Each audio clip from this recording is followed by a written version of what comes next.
মুখ্যমন্ত্ৰী জীৱন অনুপ্ৰেৰণা সিম্পল থিং আপোনালোকে জানে যে বিশ্ববিদ্যালয়সমূহত ৰিসাৰ্চ স্কলাৰ কিছুমান থাকে কিন্তু এই ৰিসাৰ্চ স্কলাৰ সকলক আজিলৈকে আমি কেতিয়াও একো সহায় কৰা নাই বা সাহায্যও আগবঢ়োৱা নাছিলো এতিয়া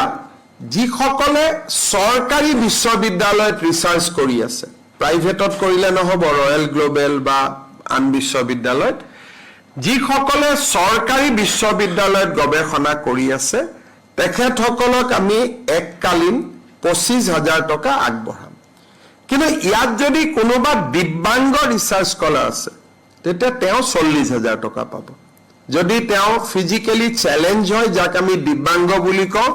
তেওঁ 40,000 টকা পাব এককালীন আৰু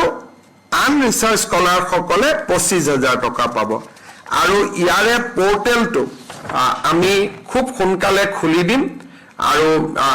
কালি পৰখি প্ৰায় তেওঁলোকে আবেদন কৰিব পাৰিব কিছুমান ৰিসাৰ্চ স্কলাৰে চৰকাৰী চাকৰি কৰে তেওঁলোকৰ ক্ষেত্ৰত এই পুঁজিটো তেওঁলোকে নাপাব আৰু আমি আশা কৰিছো যে এই স্কিমটো গোটেই বছৰটোৱে খোলা থাকিব কাৰণ বিভিন্ন ৰিসাৰ্চ স্কলাৰে বিভিন্ন সময়ত তেওঁলোকে ৰিসাৰ্চত যোগদান কৰে সেইকাৰণে ইয়াৰ কোনো নিশ্চিত ডেট নাই it will B A live portal যেতিয়াই আবেদন কৰে আমি তেতিয়াই তেওঁলোকক পুঁজিটো দিয়াৰ ব্যৱস্থা কৰিম আজি আমি আৰু এটা কামত অলপ আগবাঢ়ি গলো মুখ্যমন্ত্ৰী জীৱন অনুপ্ৰেৰণা সিম্পল থিং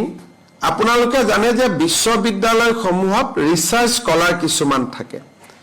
কিন্তু এই ৰিসাৰ্চ স্কলাৰ সকলক আজিলৈকে আমি কেতিয়াও একো সহায় কৰা নাই বা সাহায্যও আগবঢ়োৱা নাছিলো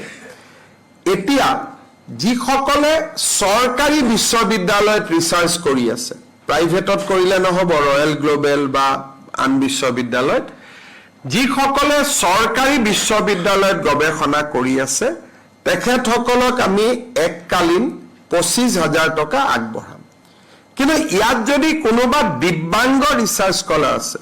তেতিয়া তেওঁ 40,000 টকা পাব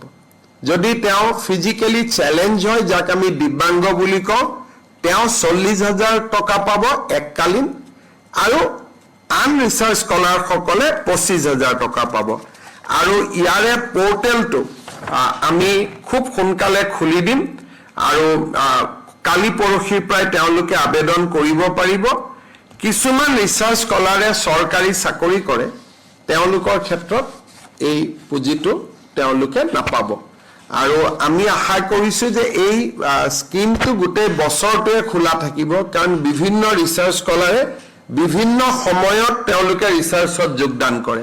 সেইকাৰণে ইয়াৰ কোনো নিশ্চিত ডেট নাই it will B A live portal যেতিয়াই আবেদন কৰে আমি তেতিয়াই তেওঁলোকক পুঁজিটো দিয়াৰ ব্যৱস্থা কৰিম আজি